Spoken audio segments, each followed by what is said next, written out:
Bom dia, meus irmãos. Bom dia. Convido os irmãos a se pôr em pé. Vamos cantar ao nosso Deus. Vamos começar com a canção chamada Brilho Celeste. Hoje a gente está assistindo nosso vídeo e deu um problema técnico aí. Vamos lá?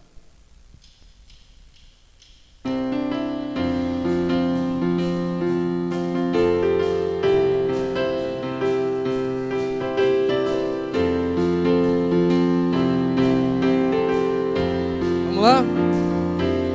Peregrinando, vou pelos montes e pelos vales, sempre na luz. Cristo promete nunca deixar-me. Eis-me convosco, disse Jesus.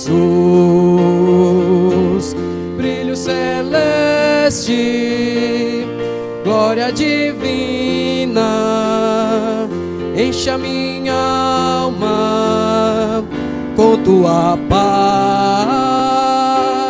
Com alegria sigo cantando, pois Jesus Cristo me satisfaz. Sombras em volta, nuvens em cima, o Salvador não vão ocultar. Ele é a luz que nunca se apaga, sempre ao seu lado vou caminhar. Brilho celeste, glória divina, enche a minha alma com tua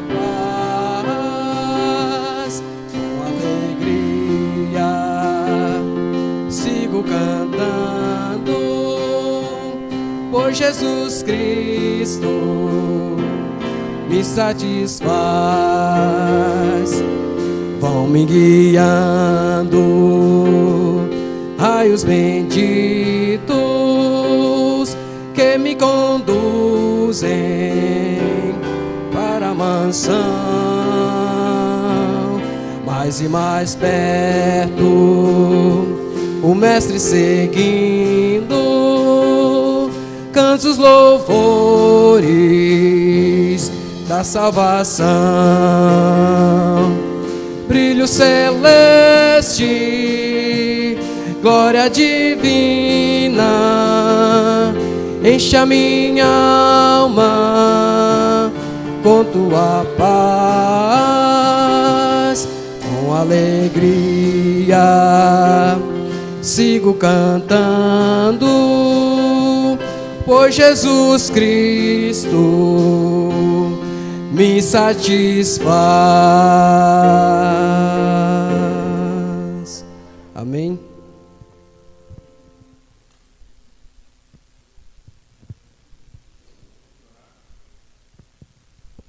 Vamos orar, consagrando essa manhã ao Senhor, consagrando todo o dia ao Senhor. Se você não fez isso ainda hoje, faça isso nesse momento e dedique o que vamos fazer durante todo o dia ao Senhor. Deus, nosso Pai bendito, mais uma vez estamos diante do Senhor como igreja, mais uma vez nos reunimos para cultuarmos ao Senhor ao final de mais uma semana, e mais uma vez reconhecemos quem o Senhor é, toda a sua grandeza, todo o seu senhorio. Reconhecemos também quem somos, pó. Reconhecemos que o nosso culto que prestamos ao Senhor não corresponde à grandeza de quem o Senhor é e nem à majestade do Senhor. Por isso te pedimos perdão, te suplicamos encarecidamente perdão. Recebe os nossos louvores, recebe as nossas músicas, recebe tudo o que vamos fazer aqui como culto sincero ao Senhor. Por isso eu te peço, perdoa os nossos pecados. Perdoa se esquecemos do Senhor durante a semana. Perdoa-nos se vivemos esta semana que passou como se o Senhor não existisse. Queremos que hoje seja diferente. Queremos que a semana que se inicia seja diferente. Para isso, renova em nós a alegria da tua salvação. Enche o nosso coração de entusiasmo em te servir. Que o teu Santo Espírito esteja sobre nós constantemente, a nos lembrar de quem o Senhor é, de quem somos e do quanto carecemos. Caminhar nos caminhos do Senhor e temer ao Senhor em todas as circunstâncias de nossa vida. Lamentamos os irmãos que não podem estar aqui.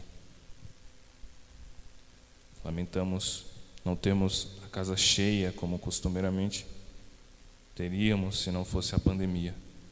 Por isso eu suplico ao Senhor que o Senhor nos livre desse vírus maldito, porque só o Senhor é capaz de fazer essa sombra da morte que insiste em pairar sobre nós a passar.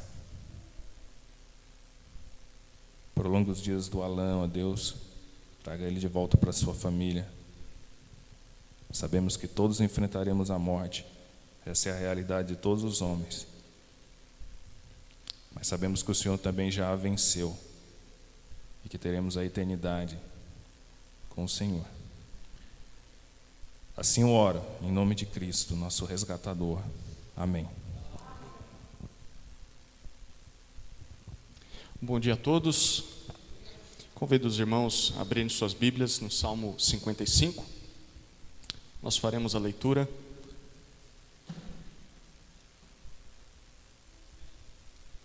Do Salmo 55, 56 e 57.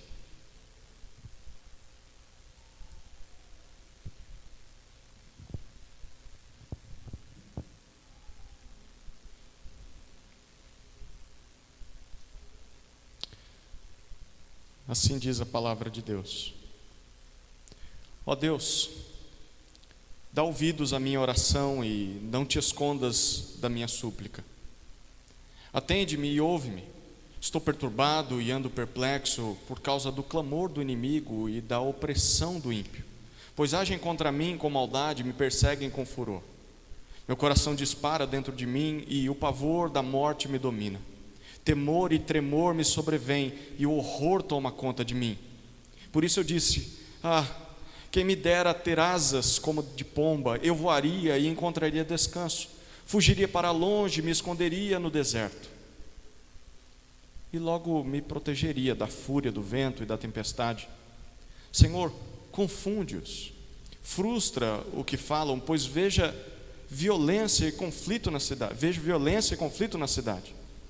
Dia e noite andam ao seu redor, em torno dos seus muros. Violência e maldade também estão no meio dela. Há destruição no seu interior, opressão e fraude não se afastam das suas ruas. Não é um inimigo que me afronta, isso eu poderia suportar. Nem é um adversário que me menospreza, porque dele eu poderia me esconder. Mas és tu, meu colega, meu companheiro e amigo chegado. Juntos tivemos momentos agradáveis. Caminhávamos com a multidão para a casa de Deus. Que a morte os assalte e desçam vivos ao Sheol, porque na sua morada e no seu íntimo há maldade. Mas eu invocarei a Deus e o Senhor me salvará. À tarde, de manhã e ao meio-dia me queixarei e me lamentarei, e Ele ouvirá minha voz. Em paz livrará minha vida dos que me perseguem, pois há muitos que lutam contra mim. Deus ouvirá. Aquele que está entronizado desde a antiguidade lhes responderá. Porque eles não mudam de ideia, nem temem a Deus. Aquele meu companheiro levantou a mão contra os que viviam em paz com ele. Quebrou o que havia tratado. O seu falar era macio como manteiga, mas havia rancor em seu coração. Suas palavras eram mais brandas do que o azeite, mas eram como espadas desembainhadas. Entrega tuas ansiedades ao Senhor, e Ele te dará sustentação. Nunca permitirá que o justo seja abalado. Mas tu, ó Deus, os farás descer ao poço da perdição. Criminosos e traiçoeiros não viverão a metade dos seus dias, mas eu confiarei em ti. Salmo 56. Ó Deus, compadece-te de mim, Pois há homens que me pressionam e oprimem, atacando-me o dia todo. Meus inimigos me pressionam o dia todo, pois são muitos os que me atacam com arrogância. Mas quando eu estiver com medo, confiarei em Ti. Em Deus cuja palavra eu louvo, em Deus ponho a minha confiança e não terei medo. Que poderá fazer o mortal? Todos os dias torcem minhas palavras, só inventam maldade contra mim. Ajuntam-se, escondem-se, espiam meus passos como se estivessem aguardando a minha morte. Deixarás que eles escapem da sua culpa? Ó Deus, derruba os povos na tua ira. Tu contas minhas aflições, põe minhas lágrimas no teu odre. Não estão elas registradas no teu livro? No dia em que eu te invocar, meus inimigos retrocederão. Estou certo de que Deus está comigo. Em Deus cuja palavra eu louvo, no Senhor cuja palavra eu louvo, em Deus ponho minha confiança e não terei medo. Que poderá fazer o mortal? Ó Deus, cumprirei os votos que fiz.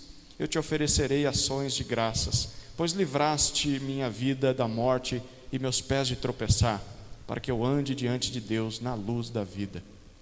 Salmo 57. Compadece-te de mim, ó Deus. Compadece-te de mim, pois me refugio em Ti. Eu me refugiarei à sombra das Tuas asas, até que passem as calamidades. Clamarei ao Deus Altíssimo, ao Deus que tudo executa por mim. Ele enviará seu auxílio do céu e me salvará, envergonhará meu opressor. Deus enviará sua misericórdia e sua verdade. Estou deitado no meio de leões. Tenho de deitar-me no meio dos que me querem devorar. São homens cujos dentes são como lanças e flechas, e cuja língua é como espada afiada. Ó Deus, se exaltado acima dos céus, a tua glória esteja sobre toda a terra. Armaram um laço para os meus passos, minha alma ficou abatida. Cavaram uma cova diante de mim, mas foram eles que caíram nela. Meu coração está firme, ó Deus, firme está meu coração. Cantarei louvores, sim, eu cantarei.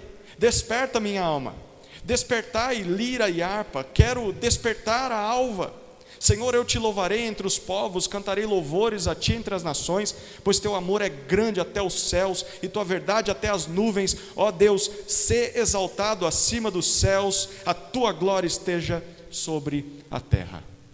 Amém.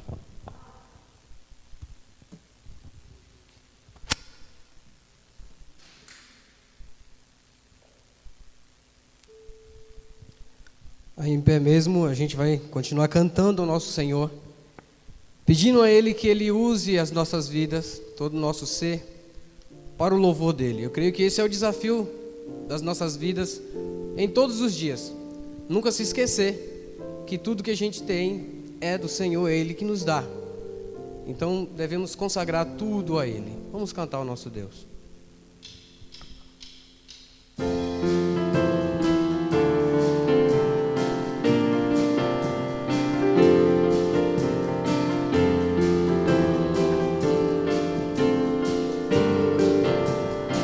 Vamos lá? Usa, Senhor, todo o meu ser para Teu louvor. Mãos, pés e voz, tudo consagro a Ti. Usa, Senhor, todo o meu ser para Teu louvor. Mãos, pés e voz, tudo consagro a Ti. Não há no mundo nada melhor que dia a dia trabalhar por Jesus. Por isso tudo Te entrego, ó Deus, enquanto nesse mundo eu viver. Usa, Senhor, todo o meu ser para Teu louvor. Mãos, pés e voz, tudo consagro a Ti. Não há no mundo nada melhor que dia a dia trabalhar por Jesus. Por isso tudo Te entrego, ó Deus, enquanto nesse mundo eu viver. Usa, Senhor, todo o meu ser pra teu louvor. Mãos, pés e voz, tudo consagro a ti. Tudo consagro a ti. Tudo consagro a ti. Amém. Pode sentar, por favor.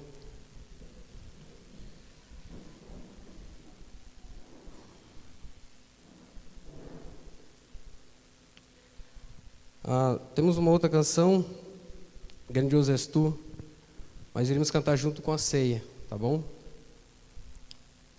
Nesse momento temos a ceia.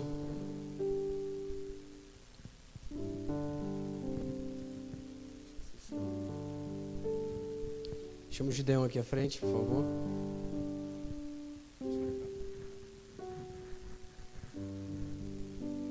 Nós vamos participar da mesa do Senhor. Convido os irmãos a abrirem, acessarem a primeira carta de Paulo aos Coríntios, capítulo 15.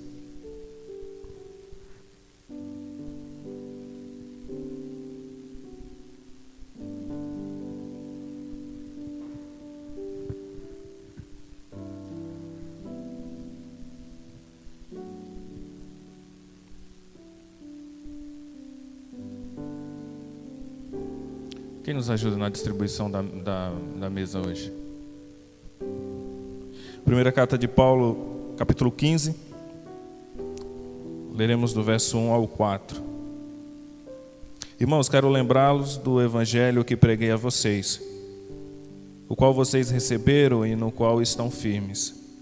Por meio desse evangelho vocês são salvos, desde que se apeguem firmemente à palavra que preguei. Caso contrário, vocês têm crido em vão. Pois o que primeiro lhes transmiti foi o que recebi: que Cristo morreu pelos nossos pecados, segundo as Escrituras. Foi sepultado e ressuscitou no terceiro dia, segundo as Escrituras. Este é o evangelho que cremos, e este é o evangelho que nos salvou, essa boa notícia de que Cristo morreu, foi sepultado, mas que venceu a morte que nos espera algum dia. Cristo já venceu na cruz após o terceiro dia. Essa é a boa notícia para nós. Para o Filho de Deus não foi tão boa assim, custou a vida dele. Mas para a gente é uma notícia que traz esperança e que dá sentido à nossa vida aqui. Sugiro você a curvar a cabeça, orar mais uma vez, agradecer o que Cristo fez por nós na cruz, e já participaremos da mesa do Senhor.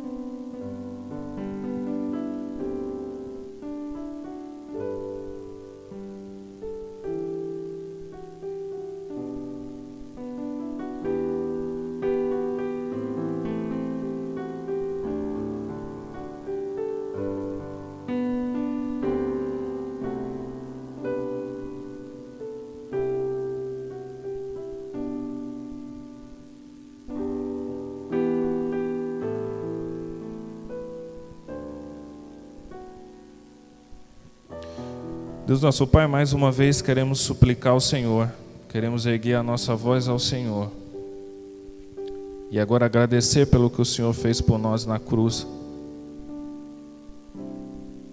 Agradecer porque o Senhor se entregou por nós quando éramos ainda pecadores. Agradecer pelo teu plano perfeito de nos restaurar a vida e de nos colocar de volta na direção do Senhor. Obrigado pela certeza que temos de que estaremos com o Senhor. Obrigado pela certeza que temos de enquanto esse dia não chega, o Santo Espírito, igualmente Deus e Deus, está conosco a nos assistir e a nos convencer de que vale a pena viver para o Senhor e temer ao Senhor. perdoa os nossos pecados. Queremos participar limpos da mesa do Senhor. Por isso, mais uma vez, perdão. Oramos em nome de Cristo, em nome de quem dá significado a isso que fazemos agora.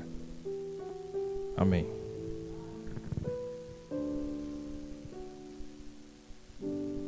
Os irmãos que vão participar da mesa do Senhor podem ficar de pé e à medida que forem recebendo podem sentar. Os irmãos sabem que nossa ceia é aberta, então qualquer crente, qualquer irmão que já foi lavado no sangue do Cordeiro, não importa de que igreja seja, pode e é nosso convidado a participar da mesa do Senhor.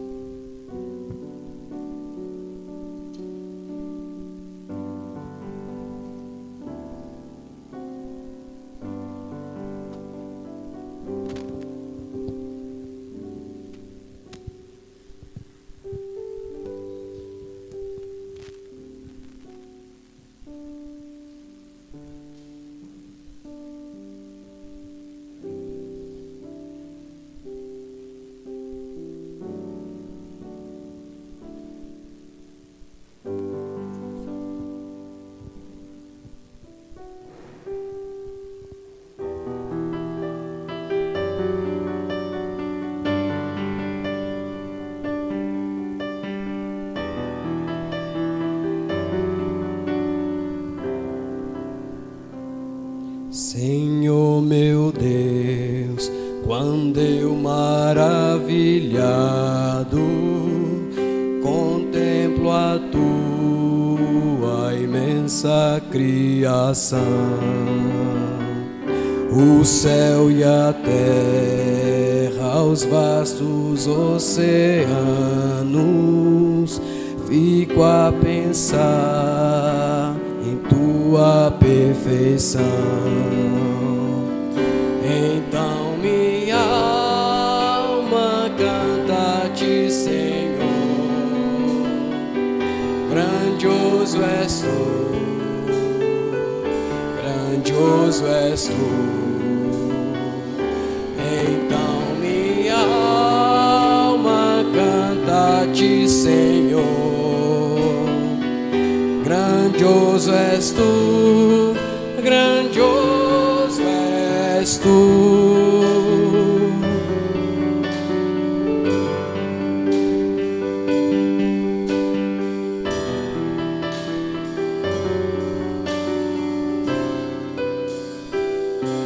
Ao caminhar nas matas e florestas, escuto as aves todas a cantar, olhando os montes, vales e campinas, em tudo vejo teu poder sem par.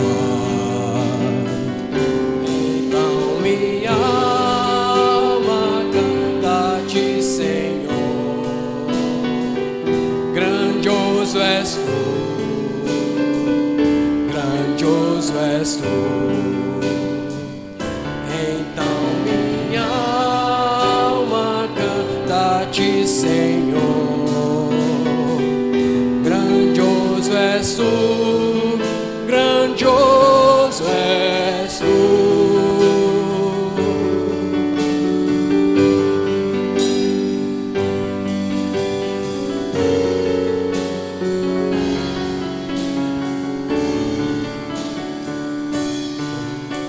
Em teu amor tão grande, que ofereceu teu filho sobre o altar,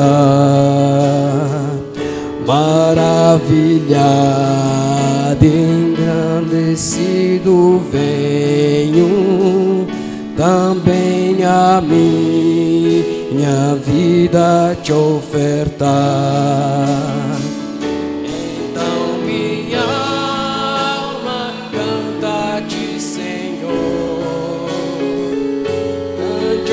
És tu, grandioso és tu. Então minha alma canta-te, Senhor. Grandioso és tu, grandioso és tu.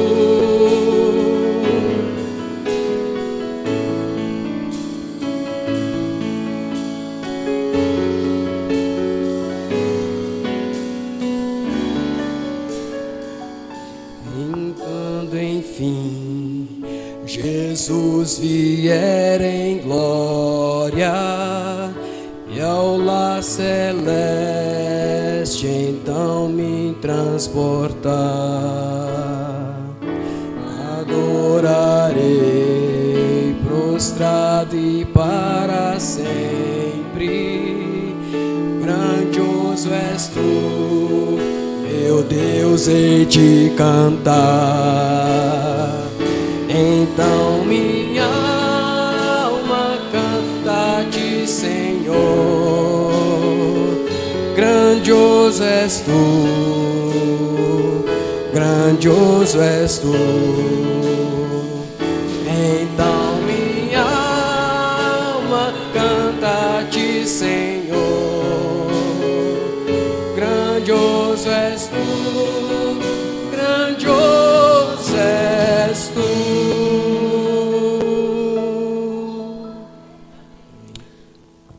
Na noite em que Jesus foi traído, no jantar de Páscoa, ele em algum momento tomou o pão, deu graças, partiu e disse que este é o meu corpo, dado em favor de vocês. Ele dizia isso para os discípulos. E somos discípulos de Jesus, então é o corpo que foi entregue também em nosso favor. Comemos o pão em lembrança do corpo de Cristo entregue na cruz.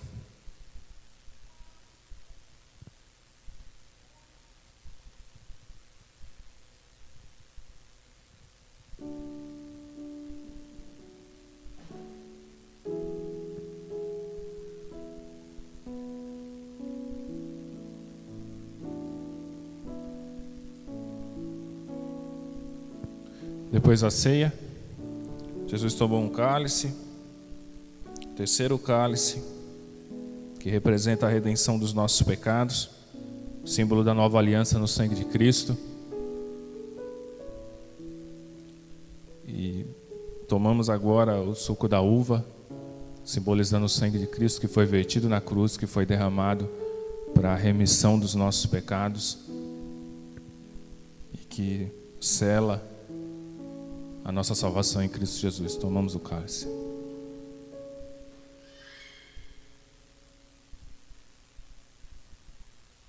Deus, nosso Pai bendito, obrigado pela liberdade que temos e do desejo sincero que ainda temos de participarmos da mesa do Senhor. Não queremos, ó Deus, voltar ainda hoje, ou durante a semana que se inicia, a participar da mesa dos demônios. Por isso, ó Deus, nos lembra, desde agora, até semana que vem, pelo menos, quando mais uma vez nos reuniremos para invocar ao Senhor, que não podemos participar da mesa do Senhor e da mesa dos demônios. E que essa lembrança nos impeça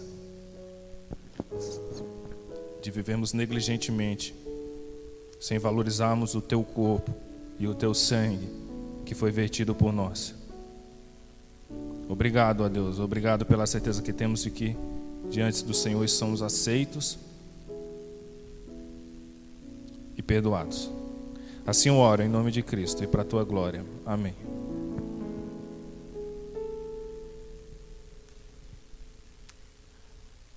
Amém. Nós vamos ter um momento de a leitura do catecismo. Então, se você conseguiu ter acesso ao boletim, na entrada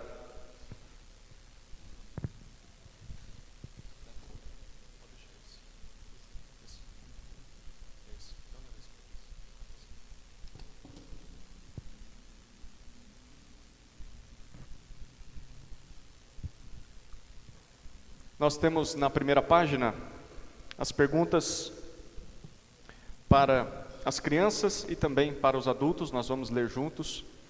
Temos uma novidade: se você rapidamente virar o boletim na página de trás, você tem um QR Code, esse quadradinho aí embaixo. E para que ele serve? Em alguns aplicativos de celular, basta entrar na sua lista a sua loja de aplicativos e baixar um leitor de QR Code. Você vai escanear esse código e você vai ter o boletim no seu celular. Então ele vai te direcionar para uma página que você vai conseguir acessar o boletim pelo celular. Esse QR Code também está aí no nosso mural do lado esquerdo meu aqui, direito de vocês. Então, cada vez menos precisaremos de papel, né? Então nós ainda manteremos os boletins impressos, porém você também tem acesso aí pelo celular. E o pessoal que está nos acompanhando em casa, pelo YouTube, também tem aí o QR Code aparecendo na sua tela. É uma novidade, né, Alisson? O Alisson falou que estamos em outro patamar, agora usando o QR Code, né? Muito legal. Muito bom, então vamos voltar para aquilo que realmente importa, que são verdades aí que resumem um pouquinho, frases que resumem um pouquinho das verdades da palavra de Deus. São 3 perguntas para as crianças, mas os adultos também ajudarão a responder. Pergunta número 7. O que Deus revela na natureza? A resposta é seu caráter, lei e fúria. Então eu vou fazer a pergunta e vocês respondem. O que Deus revela na natureza? Pergunta número 8. O que mais é revelado em sua palavra? A misericórdia de Deus sobre o seu povo. O que mais é revelado em sua palavra? Pergunta número 9. Onde está a palavra de Deus hoje? A Bíblia é a palavra de Deus. Onde está a palavra de Deus hoje? Vamos agora para as perguntas um pouco mais longas. Pergunta número 5. O que mais Deus criou? Deus criou todas as coisas por sua poderosa palavra e toda a sua criação era muito boa. Tudo florescia sob seu governo amoroso. O que mais Deus criou?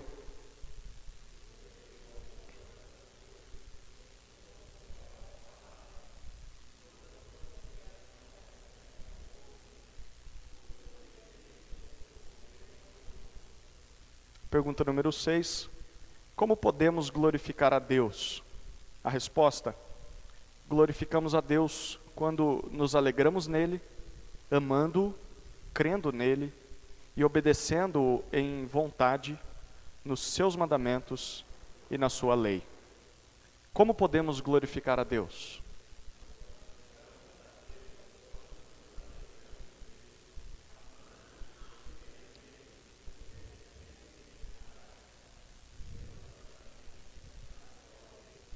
Amém. Vamos orar mais uma vez. Querido Pai, suplicamos a Ti discernimento, clareza, sobriedade, atenção para esse momento de reflexão na Tua palavra. Como acabamos de repetir, ao lermos a Bíblia, ouvimos a Tua voz. E ouvir o que sai da Tua boca é o que nós mais precisamos nessa vida. Porque é o mais precioso alimento para o nosso corpo, mas também, em especial, para o nosso espírito, para a nossa alma como um todo. Obrigado, Senhor, por termos esse espaço, por termos pessoas que se debruçam na Escritura e se dedicam a preparar a melhor refeição para o seu povo. E te agradecemos, Senhor, porque temos a Bíblia na nossa língua, que nesse momento seja um banquete, possamos nos alimentar e sair daqui fartos com aquilo que o Senhor nos deu para comer. Assim oramos no nome de Jesus. Amém.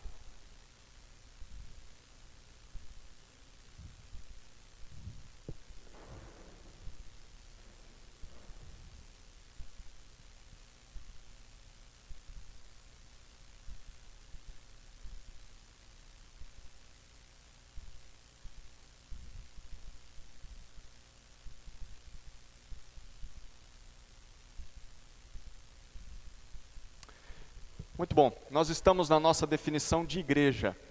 Essa é a segunda aula. Semana passada, nós fizemos um panorama do Antigo Testamento a respeito do Messias. E por que nós falamos sobre o Messias? Porque a nossa definição de igreja, quem lembra qual que é a definição? Que é curta, não é simplista, é simples, mas também não é rasa, ela é bem profunda, apesar de ser curta. Quem lembra qual que é a nossa frase de definição de igreja? Igreja é 3 pontinhos.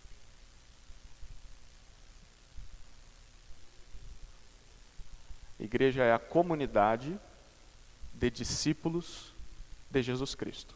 Certo? Deu para decorar? Vamos falar juntos? Eu falo e vocês repetem?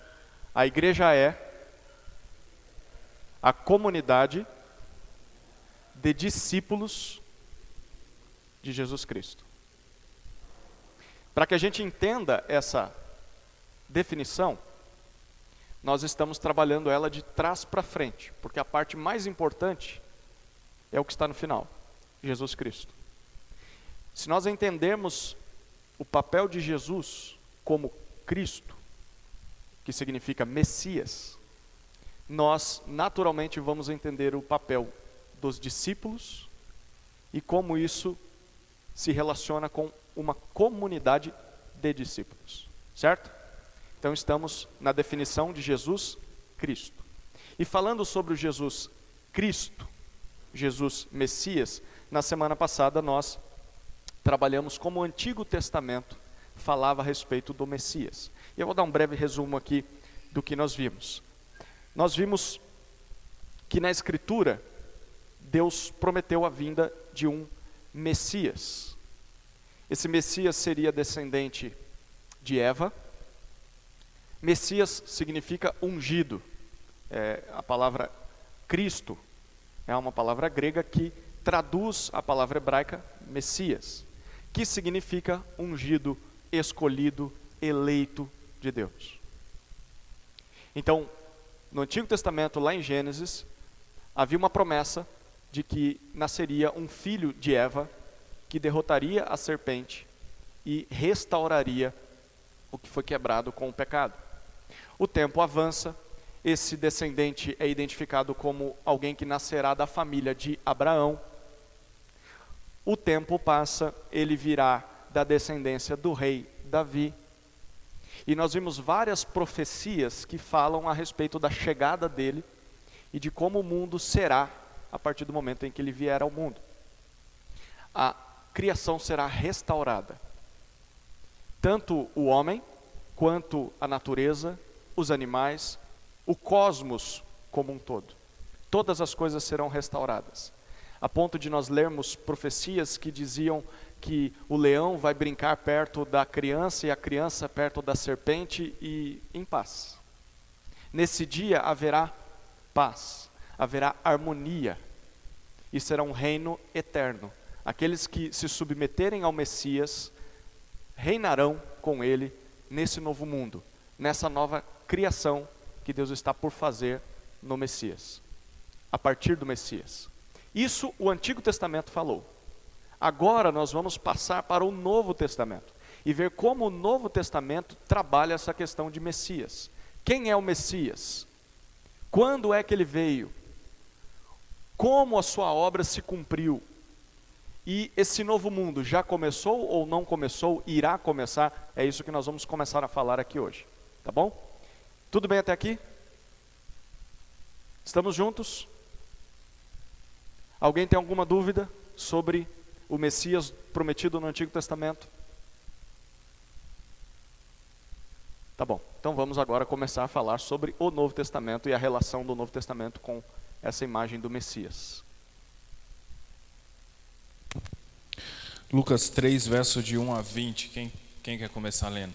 Alguma coisa aconteceu de fevereiro para cá, não sei se foi porque mudamos o palco para a direção do palco, não sei se é o frio, ou se era a irmã Gislene que não estava aí domingo passado. Parece que os irmãos estão assim com mais... Ou se o tema é maçante, às vezes acontece isso também. mas vamos participar, interagir. Quem quer ler Lucas, capítulo 3, verso de 1 a 20? A gente tem o Timóteo lá no fundo que voltou. Geralmente o pessoal vai hibernar no inverno, o Timóteo aparece no inverno. A gente tem duas moças aqui na frente também que eu não reconheço, que nos visitam. Tem mais alguém? Acho que não.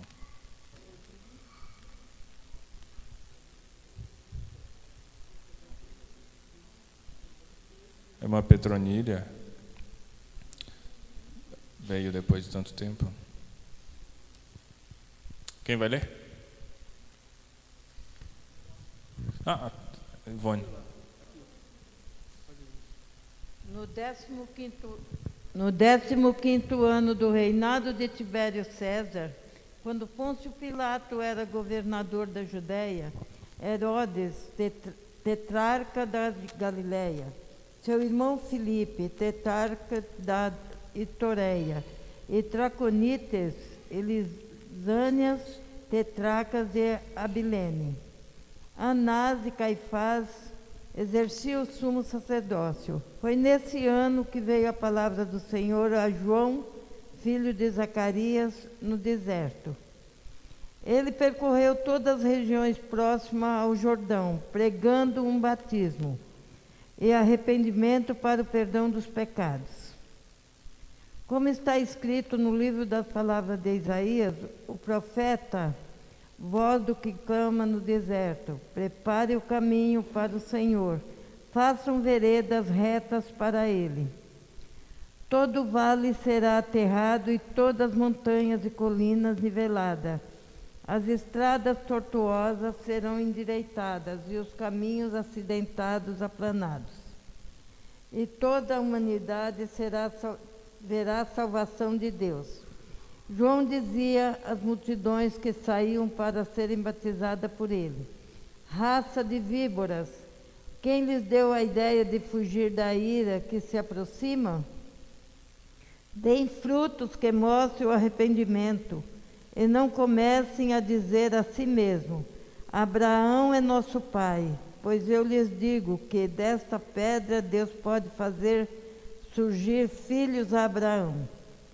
O machado já está posto à raiz das árvores, e toda árvore que não der bom fruto será cortada e lançada ao fogo. O povo que devemos fazer então? Perguntavam a multidão. João respondia: quem tem 2 túnicas, reparta-as com quem não tem nenhuma, e quem tem comida, faça o mesmo. Alguns publicanos também vieram para serem batizados. Eles perguntaram: mestre, o que devemos fazer? Ele respondeu: não cobre nada além do que lhes foi estipulado. Então alguns soldados lhe perguntaram: e nós, o que devemos fazer? Ele respondeu: não pratique extorsão nem acuse ninguém falsamente.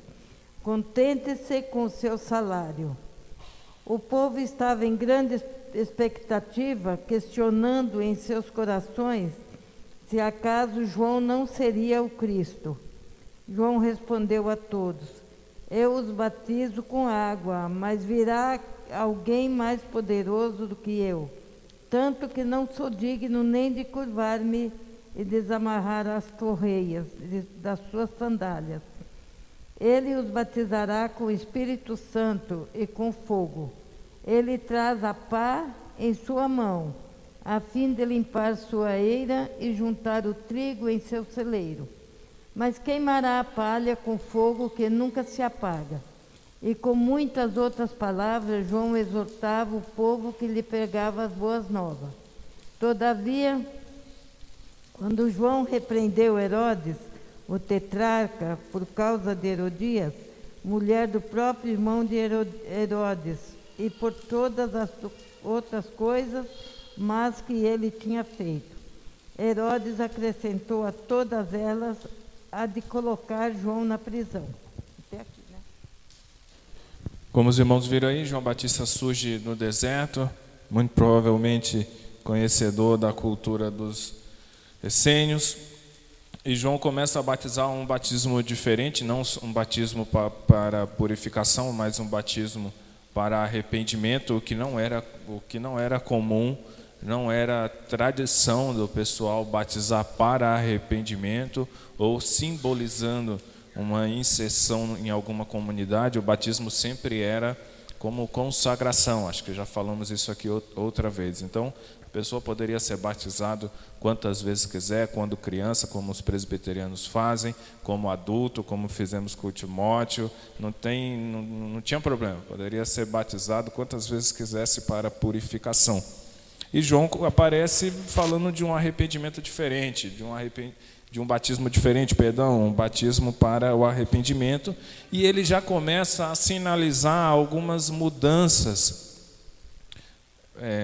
reais. E agora ele começa a dizer para o publicano: olha, você cobra o que tem que ser cobrado, não esfola o seu irmão, o seu patrício. O que Roma mandar cobrar, você cobra, não cobre mais. O soldado não faça extorsão, não receba propina para liberar quem deveria ser preso. Faça o seu trabalho, faça o que deva fazer. Até que ele vai longe demais e se mete com Herodias. Esqueci o nome da mulher agora. Até que ele se mete com a Herodias lá e aí a coisa azeda e não tem jeito. Aí ele vai para a prisão. Mas é assim que surge o João Batista e é assim que surgem as primeiras mudanças reais. Um reino que já se inicia agora, com um viver mais reto, com um caminhar mais correto, sem extorsão, sem malandragem, sem jeitinho, sem propina, sem gato. Algo mais puro, como vai ser no reino. Ok, nós vamos fazer uma pequena pausa para relembrar algo que lemos domingo passado. Então deixe o seu dedo, ou deixe marcado aí, Lucas capítulo 3. Mas por um instante volte para Isaías capítulo 11.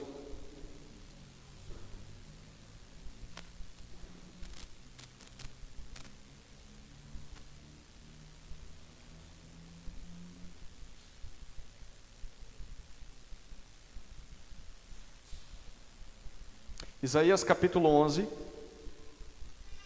versículos 1 e 2. Quem pode ler para nós essa passagem, por favor? Rafael. Isaías 11, versículos 1 e 2. Do tronco de Jessé sairá um rebento, e de suas raízes um renovo. Repousará sobre ele o Espírito do Senhor, o espírito de sabedoria e de entendimento, o espírito de conselho e de fortaleza, o espírito de conhecimento e de temor do Senhor. Pode ler até o 4, por favor. Deleitar-se-á no temor do Senhor, não julgará segundo a vista dos seus olhos, nem repreenderá segundo o ouvido dos seus ouvidos, mas julgará com justiça os pobres e decidirá com equidade a favor dos mansos da terra. Ferirá a terra com a vara de sua boca e com o sopro de seus lábios matará o perverso. Ok, o descendente de Jessé é o pai de Davi, ou seja, Isaías 11 está se referindo ao Messias que virá da linhagem de Davi, esse rei que reinará eternamente. E ele fala algo a respeito desse rei no versículo 2. Ele vai julgar com justiça, dizem o 3 e o 4. Ele vai defender a causa dos oprimidos, dos injustiçados. E por que ele vai fazer isso? Com que poder ou com que autoridade ele vai fazer isso? O versículo 2 aqui mostra: o Espírito do Senhor repousará sobre ele. A imagem é do Espírito do Senhor pairando sobre esse homem e o dominando por completo e o capacitando a cumprir tudo o que nós lemos nesse texto. Então, o Messias será alguém ungido pelo Espírito do Senhor. Ele fará as coisas que fará, porque o Espírito estará repousado sobre ele. Certo? É importante lembrar isso aqui. Porque quando nós voltamos os nossos olhos para Lucas novamente, o texto que segue o que foi lido, Lucas 3, de 21 a 20, tenha em mente, na leitura desses dois versículos, Isaías 11. Certo? Veja se as coisas se parecem. ou se cumprem. Perceba aquilo que é igual, ou que está acontecendo aqui. Lucas 3, quem pode ler para nós? 21 e 22. Lucas 3, 21 e 22.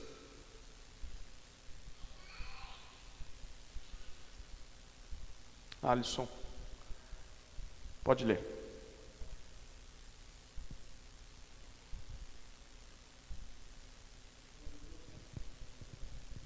Quando todo o povo estava sendo batizado, também Jesus o foi.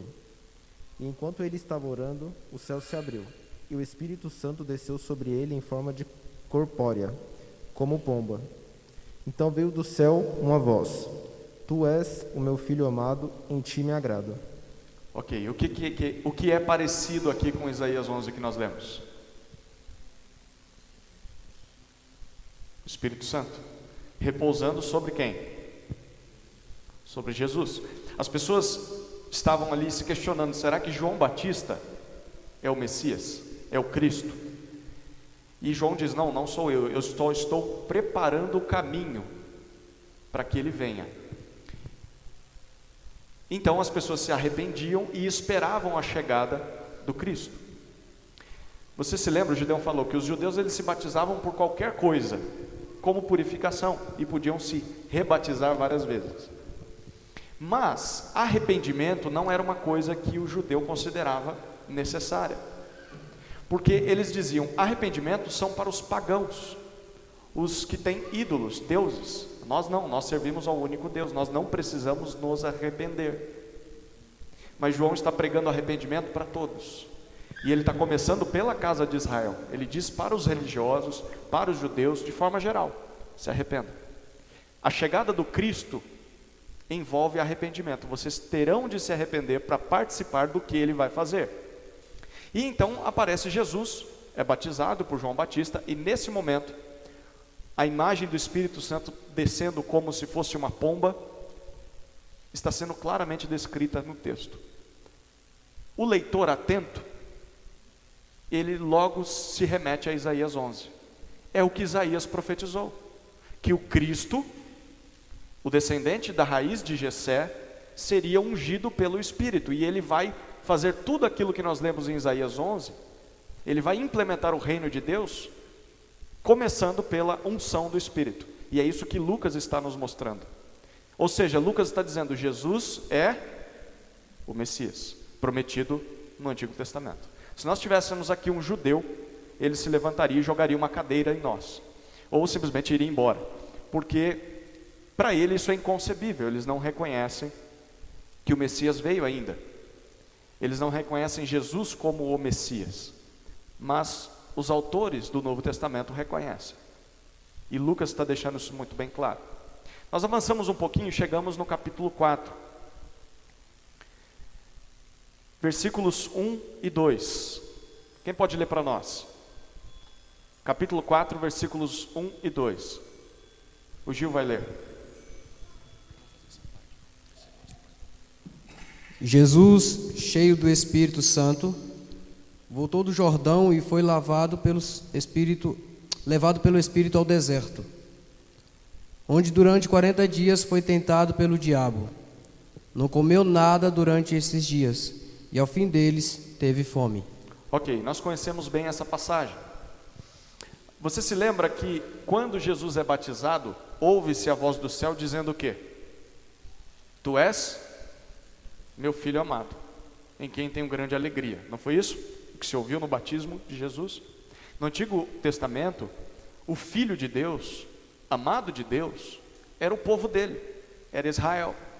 Mas agora quem ouve isso não é Israel. Quem ouve essa frase, você é o meu filho, a quem eu amo e em quem tenho alegria, quem está ouvindo essa frase é Jesus, o Messias. E agora o Messias é levado para o deserto. E quem é que empurra ele para o deserto? O Espírito que está sobre ele. E ele é conduzido para o Espírito, e ali por 40 dias e 40 noites, ele é tentado pelo diabo. E ele vence essa tentação, como nós bem sabemos. Então, no deserto, Jesus, o Messias, passa 40 dias sendo tentado em jejum e vence a tentação. Quem é que passou 40 anos no deserto sendo tentado e cedeu à tentação? O povo de Israel. Vocês estão vendo o paralelo e ao mesmo tempo as diferenças? Quem era o povo amado, filho de Deus? Israel. Israel foi para o deserto e falhou. Agora no Novo Testamento aparece o Messias. Ele é o filho amado de Deus, o Espírito de Deus está sobre ele, e ele é levado ao deserto e ele vence a tentação. Ele faz o que Israel não fez. Ele é o que Israel não conseguiu ser. E aí no versículo 13, quem foi que leu para nós? O Gil? Leu 13 também, Gil, por favor. Capítulo 4, versículo 13.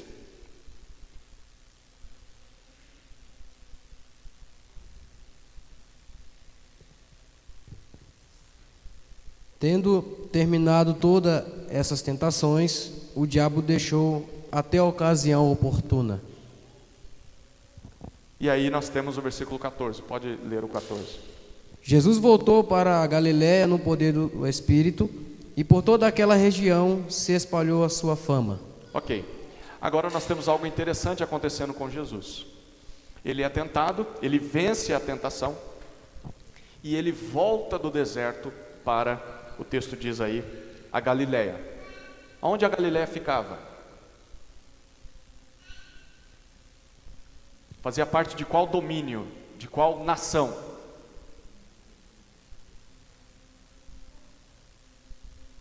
Israel, certo? Apesar de que naquele momento tudo ali fazia parte do Império Romano. Mas antigamente, na época do rei Davi, a Galiléia fazia parte de todo o reinado dele. Então Jesus está no deserto e entra na terra prometida. Lembra que Israel passou 40 anos no deserto para entrar na terra prometida e passou ali, foi tentado e falhou, e só uma outra geração entrou na terra prometida? É o que está acontecendo com Jesus aqui. Diferentemente de Israel, ele venceu a tentação. Depois de 40 dias ele entra na terra prometida.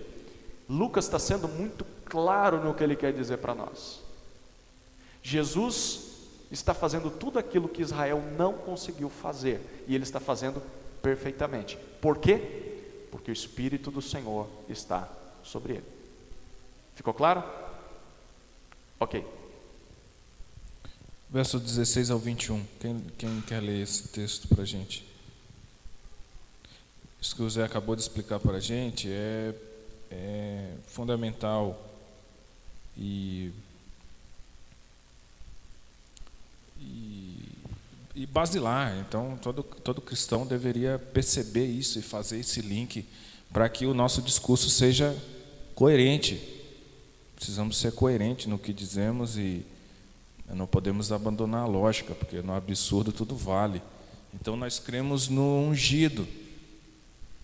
Se nós cremos no ungido, quando é que ele foi ungido? Então, em algumas igrejas o pessoal diz assim: o pastor é ungido, não pode falar nada contra o pastor, porque o pastor é ungido. A cadeira de ungido já está ocupada. Mas se o pastor é ungido, quando que ele foi ungido? Quem que ungiu? Ungiu para quê? Então, quando que Jesus foi ungido? Quando que ele foi ungido? O Zé acabou de explicar para a gente. No batismo de João. Batismo de João. Mas o batismo de João era para arrependimento. Jesus estava arrependido do quê? Ele não estava arrependido. Estava se cumprindo um retrato que já tinha sido apresentado há muito. Já tinha sido apresentado há muito. Ele está sendo ungido no batismo de João. E a voz é a confirmação disso, é ele. É ele. É ele. A voz que se ouve no céu é essa. É esse homem. É ele que vai reinar eternamente. Então, essa é a pergunta. Se Jesus é ungido, quando que ele foi ungido? Ele foi ungido no batismo de João. Ele foi ungido no batismo de João. Simples assim. Lucas 4:16. Quem quer ler isso para a gente?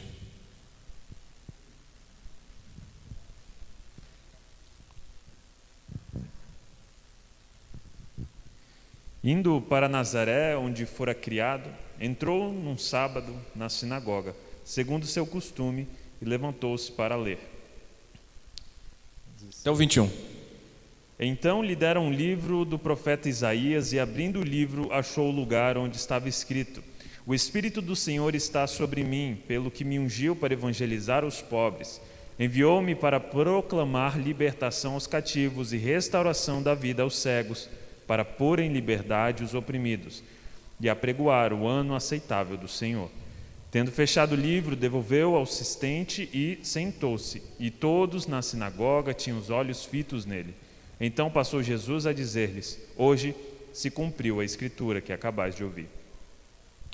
Amém. Nós temos um intervalo agora, vamos tomar um cafezinho, um chá, e já retornamos nesse texto que o Timóteo acabou de ler.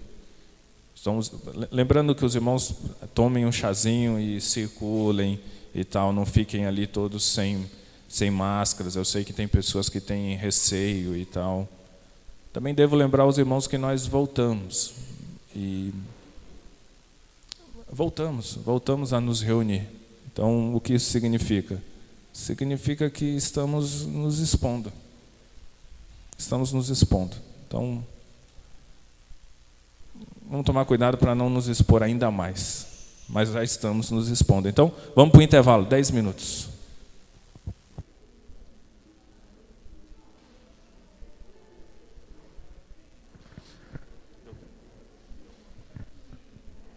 Vamos começar? Retomar?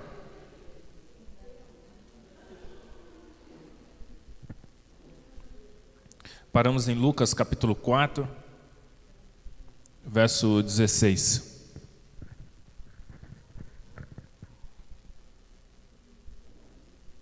Lucas 4,16. Ele foi para Nazaré, onde havia sido criado, e no dia de sábado entrou na sinagoga, como era seu costume. Ele levantou-se para ler. Foi-lhe entregue o livro do profeta Isaías. Abriu e encontrou o lugar onde está escrito: O Espírito do Senhor está sobre mim, porque Ele me ungiu para pregar boas novas aos pobres. Ele me enviou para proclamar liberdade aos presos e recuperação de vista aos cegos, para libertar os oprimidos e proclamar o ano da graça do Senhor. Então ele fechou o livro, devolveu-o ao assistente e assentou-se.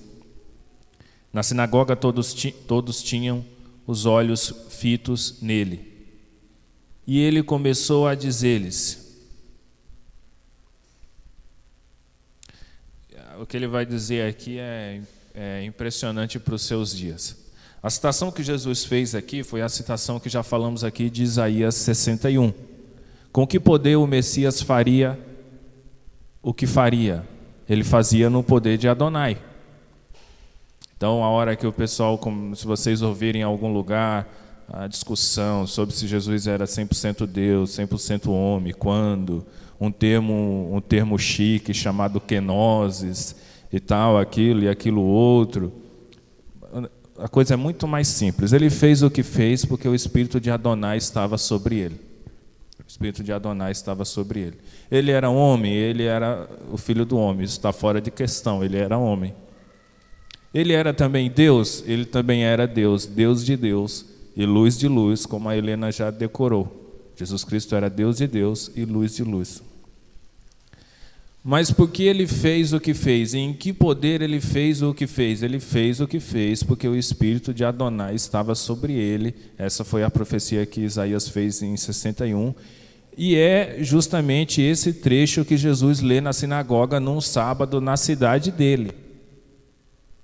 O Espírito do Senhor está sobre mim, porque Ele me ungiu para pregar boas novas aos pobres, Ele me enviou para proclamar liberdade aos presos e recuperação da vista aos cegos, para libertar os oprimidos e proclamar o ano da graça do Senhor.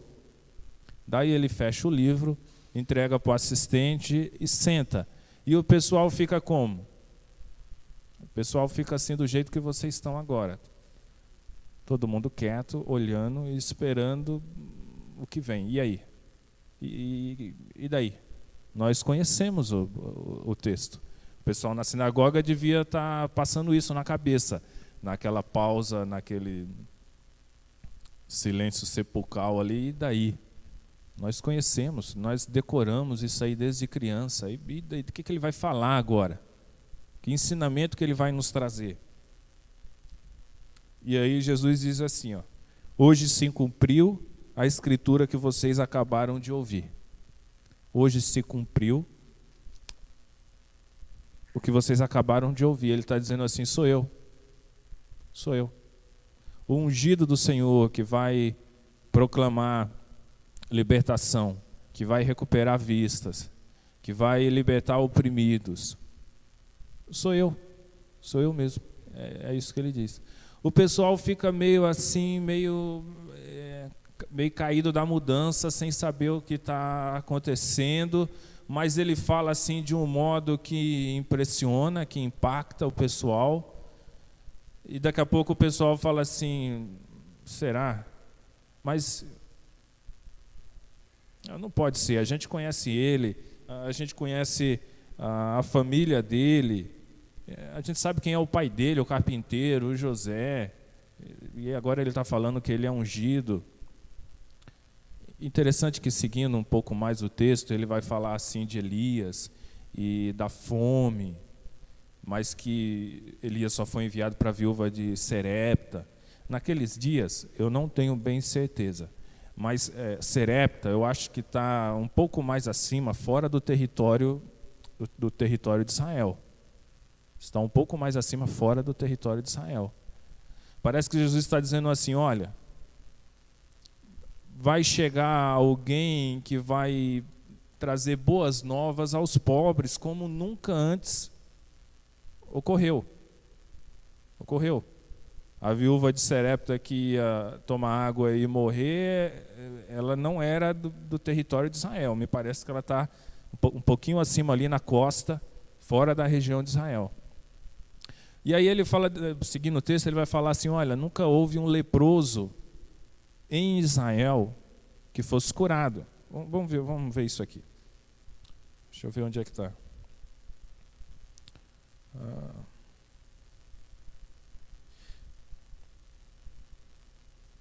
Eu vou continuar lendo, está lá no 27 como o Zé me ajudou, mas vamos continuar lendo que fica mais claro. Todos falavam bem dele e estavam admirados com as palavras de graça que saíam de seus lábios. Mas perguntavam: não é este o filho de José? Jesus lhes disse: é claro que vocês me citarão este provérbio: médico, cura-te a ti mesmo. Faze aqui em tua terra o que ouvimos que fizeste em Cafarnaum. Continuou ele: digo a verdade, nenhum profeta é aceito em sua terra. Asseguro a vocês que havia muitas viúvas em Israel no tempo de Elias, quando o céu foi fechado por 3 anos e meio e houve uma grande fome em toda a terra.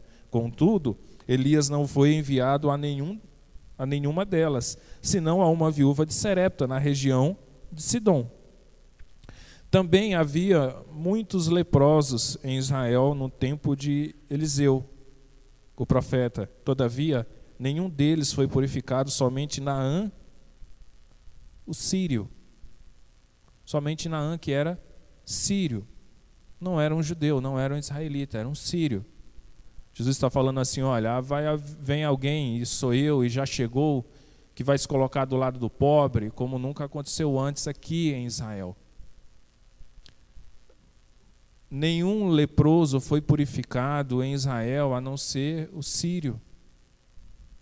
Nenhum judeu leproso foi purificado. Aí a hora que ele diz isso, o pessoal fala: não, agora ele foi longe demais agora ele foi longe demais, vamos acabar com ele, porque agora ele foi longe demais. Não havia a prática de purificação de leproso, não existia isso. Os sacerdotes nunca tinham praticado esse cerimonial, justamente porque nenhum judeu havia sido purificado. Então é assim que Jesus se apresenta. É assim que Jesus fala na sinagoga num sábado: olha, sou eu, ungido, o Espírito de Adonai está sobre mim. E o que eu vou fazer agora vocês nunca viram antes, justamente porque não veio nenhum ungido antes de mim. Ok? Avançando um pouquinho no livro de Lucas, nós chegamos ao capítulo 7, e tem mais uma passagem muito importante sobre a identidade de Jesus, a partir do versículo 18. Lucas 7, versículo 18 em diante. Eu vou fazer a leitura até o versículo 28.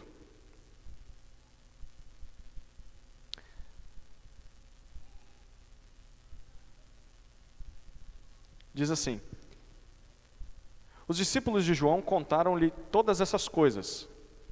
Até aqui, Jesus fez tudo aquilo que ele disse em Lucas 4. Ele já estava curando pessoas, purificando leprosos, expulsando demônios. Ele está comprovando realmente que ele é o Messias. E João Batista está preso. E então João Batista ouve essas coisas. Ele então, chamando 2 dos seus discípulos, enviou-os ao Senhor Jesus para perguntar: tu és aquele que deveria vir ou devemos esperar outro? Talvez passou aí uma dúvida na cabeça de João Batista. Será mesmo que era Jesus o ungido? Porque ele estava preso, ele não estava vendo essas coisas. Olha que ministério de João Batista, né? Ele prepara o caminho, quando o Messias chega, ele não pode experimentar, ele não pode ver nada do que o Messias faz porque ele está preso. E a gente sabe que daqui dessa prisão ele não sai. Ele vai morrer aqui. E ele pergunta: és tu mesmo? Será que eu estou certo, confiando de que você é o Messias? Quando os homens chegaram para falar com Jesus, disseram: João Batista nos enviou para perguntar: tu és aquele que deveria vir ou devemos esperar outro? Naquela mesma hora, Jesus curou muita gente de doenças, de enfermidades e de espíritos malignos, e deu visão a muitos cegos. Então lhes respondeu: ide e contai a João o que tendes visto e ouvido. Cegos vêm, paralíticos andam, leprosos são purificados e surdos ouvem. Mortos são ressuscitados e o evangelho é anunciado aos pobres. Bem-aventurado quem não se escandalizar por minha causa. O que Jesus está dizendo? Sim, sou eu. Só que eu não vou responder assim. Contem para ele o que vocês estão vendo. Vocês estão vendo a Escritura se cumprindo. Todas as profecias estão sendo cumpridas em mim. É só dizer isso para João Batista. O texto continua: e quando os mensageiros de João se retiraram, Jesus começou a dizer às multidões a respeito de João: que fostes ver no deserto? Um caniço agitado pelo vento? Mas que fostes ver? Um homem trajado de roupas finas? Os que se vestem com pompa e vivem no luxo, estão nos palácios dos reis. Mas que fostes ver? Um profeta? Sim, vos digo, muito mais que profeta. Este é aquele sobre quem está escrito: estou enviando à tua frente o meu mensageiro, que preparará diante de ti o teu caminho. Pois eu vos digo que entre os nascidos de mulher não há outro maior que João, mas o menor no reino de Deus é maior que ele. Eu vou ler até o 35. E todo o povo que o ouviu, até mesmo os publicanos, reconheceram a justiça de Deus e receberam o batismo de João. Mas os fariseus e os doutores da lei rejeitaram o plano de Deus para si mesmos, pois não foram batizados por João. A que, pois, compararei os homens dessa geração? A que são semelhantes? São semelhantes a crianças, que sentadas nas praças gritam umas às outras: tocamos flauta para vós e não dançastes, cantamos lamentações e não chorastes. Porque João Batista veio, não comendo pão nem bebendo vinho, e dizeis: tem demônio. E veio o Filho do Homem comendo e bebendo, e dizeis: é um glutão e bebedor de vinho, amigo de publicanos e pecadores. Mas a sabedoria é comprovada por todos os seus filhos. O que Jesus está dizendo é o seguinte: primeiro ele confirma para João Batista: sim, eu sou o Messias. Depois ele se volta para a multidão e agora vai falar para a multidão e confirmar para a multidão quem é João Batista. E ele diz: o que vocês foram ver no deserto? Vocês não foram ver um homem como são os mestres religiosos daqui. Vocês não foram ver um homem rico, poderoso. Vocês foram ver um homem simples, mas um profeta. E mais do que um simples profeta, o maior entre todos os profetas. Vocês foram ver aquele sobre quem está escrito: eis que envio na tua frente o meu mensageiro, que irá preparar o caminho para ti. Quem lembra aonde está essa profecia? De Deus prometendo que antes que o Senhor visitasse o seu povo, ele enviaria um mensageiro que iria preparar a estrada, o caminho e as pessoas para que o Senhor visitasse o seu povo. Onde está isso? Em Isaías e em Malaquias. Em Isaías isso aparece e em Malaquias é identificado como Elias. Finalzinho do livro de Malaquias, Deus está dizendo: eu vou enviar o Elias que vai preparar o caminho para a chegada do Senhor. E o que Jesus está fazendo nesse texto é dizendo o seguinte: João Batista é o Elias prometido por Malaquias. Ou seja, o Senhor visitou vocês. E prova de que o Senhor visitou vocês são os sinais que eu estou realizando. Eu sou Messias. E se falta alguma comprovação, olhem para João Batista. João Batista é aquele que iria preparar o caminho para o Senhor. Então, Jesus via João Batista como o Elias prometido e, consequentemente, ele está dizendo para o povo o seguinte: eu sou o Messias. Eu sou o Messias. E os judeus estão rejeitando tanto o João Batista quanto o Messias. Mas eu sou o Messias. É isso que Jesus está afirmando. Tudo bem até aqui?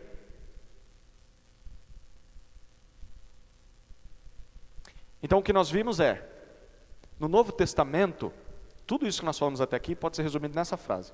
No Novo Testamento, Jesus é identificado e é comprovado como o Messias prometido do Antigo Testamento, pelo Antigo Testamento.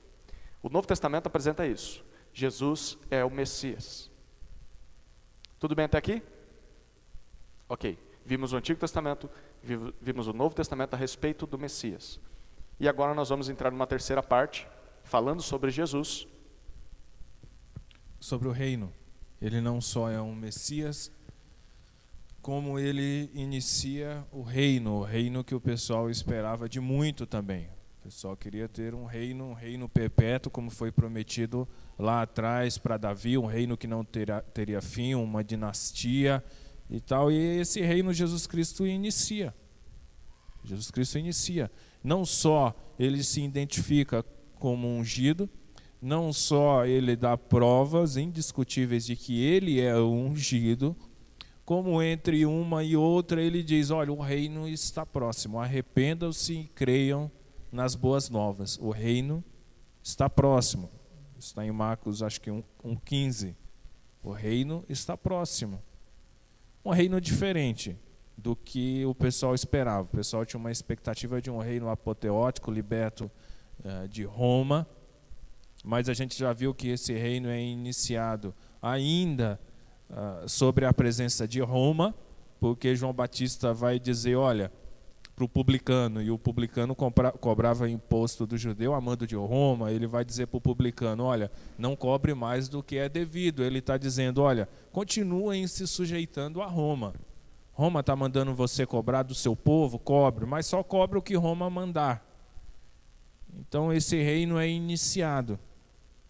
Não é iniciado como o pessoal esperava, mas é iniciado. O reino já está próximo e já chegou quando Jesus Cristo é ungido. Ok? Alguma pergunta em relação a isso? Algum questionamento? Alguma discordância? Um bocejo? Alguém? Vamos seguir. Marcos 10:45. Quem lê isso para a gente?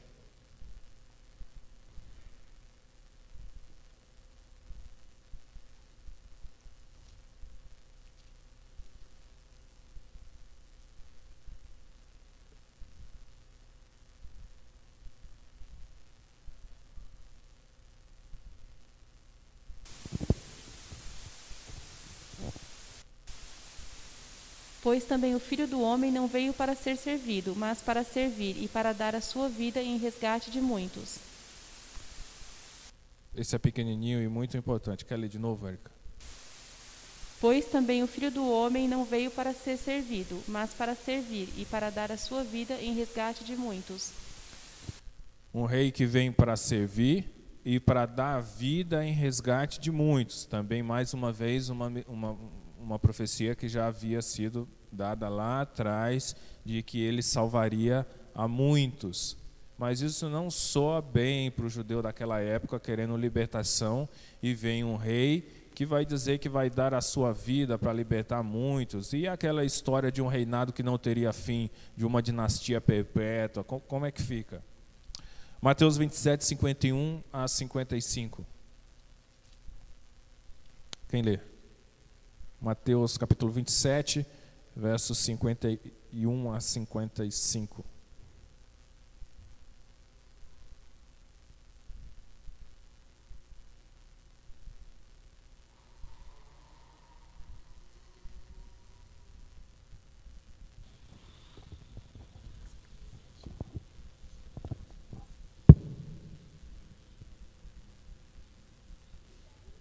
É 27, 51 a 55? Naquele momento, a cortina do santuário e do templo se rasgou em duas partes, de cima até embaixo. A terra estremeceu, rochas se partiram e sepulturas se abriram. Muitos do povo santo que haviam morrido ressuscitaram. Saíram do cemitério depois da ressurreição de Jesus, entraram na cidade santa de Jerusalém e apareceram a muita gente. O oficial romano e outros soldados que vigiavam Jesus ficaram aterrorizados com o terremoto e com tudo o que havia acontecido e disseram: Este homem era verdadeiramente o Filho de Deus. Muitas mulheres que tinham vindo da Galiléia com Jesus para servi-lo olharam de longe. Ok. Então havia a profecia de um servo que daria a vida em resgate de muitos, que veria a sua prole ficaria satisfeito com o fruto do seu trabalho. Jesus Cristo vem e anuncia que ele é o servo e que dará a vida, que não veio para servir, mas não veio para ser servido, mas para servir e dar a vida em resgate de muitos. E em Mateus 27, 51, o véu do templo é rasgado de cima a baixo. O que isso significa? Significa que Jesus cumpriu o que ele disse que veio fazer. Veio morrer na cruz e veio dar a vida em resgate de muitos. Se os irmãos atentaram para o detalhe, e não sei se isso ainda está posto em discussão na academia ou onde quer que seja. Eu estou meio por fora da coisa aí ultimamente. Mas eu sei que até algum tempo atrás a morte de Jesus estava em questão aí. Bom, nunca esteve fora de questão. Mas eu sei que o pessoal fala que Jesus estava desmaiado, que ele era um mágico, desmaiou e depois voltou, que não morreu de verdade. Outros dizem que já se disse que o corpo dele foi sequestrado, e aí quando sumiu com o corpo, pode-se dizer que ele ressuscitou, afinal não tem corpo, então sem o corpo qualquer história pode-se especular qualquer história. Já se disse que o corpo foi roubado, e muitas histórias, mas o fato é que Jesus morreu de verdade. Um soldado romano testemunhou disso, foi posto uma lança que o atravessou para verificar isso. Mulheres estavam lá e presenciaram aquilo e testemunharam sobre aquilo. Jesus morreu de fato. De fato. Na cruz, Jesus Cristo, Deus homem, morreu de fato. Deu a vida em resgate de muitos. E fizemos a lembrança disso aqui agora há pouco ao participarmos da mesa do Senhor. É interessante essa imagem de crentes que haviam morrido, ressuscitando no momento em que Jesus morre e o véu do santuário é rasgado.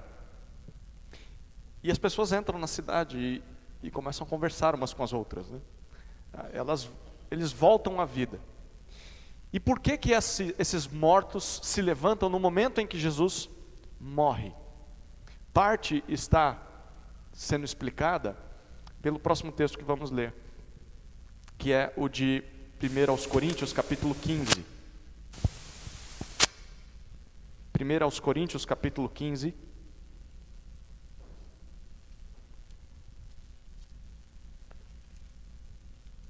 Versículo 20.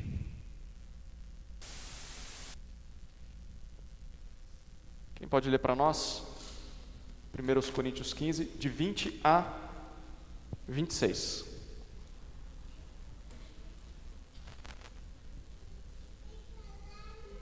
Irmã Ivone, 1 aos Coríntios 15, de 20 a 26. Espera o microfone, irmã, está chegando aí. Isso, pode ler. Mas de fato Cristo ressuscitou dentre os mortos, sendo as primícias dentre aqueles que dormiram. Visto que a morte veio por meio de um só homem, também a ressurreição dos mortos veio por meio de um só homem. Pois da mesma forma como em Adão todos morrem, em Cristo todos serão vivificados, mas cada um por sua vez. Cristo o primeiro, depois, quando ele vier, os que lhe pertencem. Então virá o fim, quando ele entregar o reino a Deus, o Pai, depois de ter destruído todo domínio, autoridade e poder. Pois é necessário que ele reine até que todos os seus inimigos sejam postos debaixo de seus pés.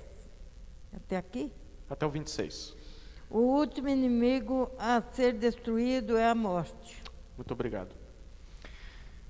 Jesus, quando pregava, dizia: arrependei-vos, porque o reino do céu chegou, o reino de Deus chegou. Depois ele dizia: o reino de Deus está próximo. E segundo Paulo, nesse texto, ele está dizendo, quando Jesus ressuscita, e de fato ele ressuscitou, ele dá início ao reino de Deus nessa terra.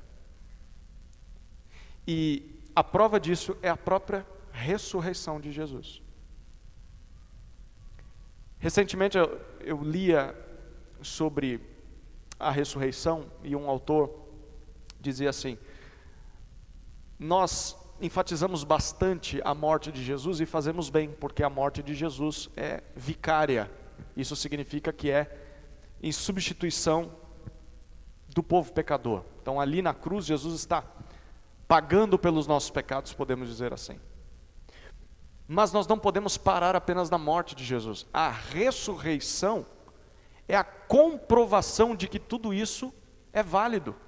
E não só é a comprovação de que o sacrifício de Jesus foi aceito por Deus, como a ressurreição é a inauguração do novo mundo que Deus está criando. Lá em Gênesis, quando o pecado entra no mundo, aquele princípio ideal, ele foi desfeito. Agora a morte entrou no mundo. Mas desde Gênesis, Deus já havia prometido: haverá um dia em que eu vou restaurar todas as coisas. Os profetas falaram sobre isso, nós já falamos, citamos várias passagens até aqui. Jesus disse: o reino chegou, ou seja, para Jesus o reino é a mesma coisa que aquela nova criação que está sendo planejada por Deus. E segundo Paulo aqui, quando Jesus ressuscita, a nova criação está inaugurada. O novo mundo começou. O reino de Deus já foi iniciado. E ele diz: Jesus ressuscitou primeiro. E haverá um dia em que nós também vamos ressuscitar para esse novo mundo.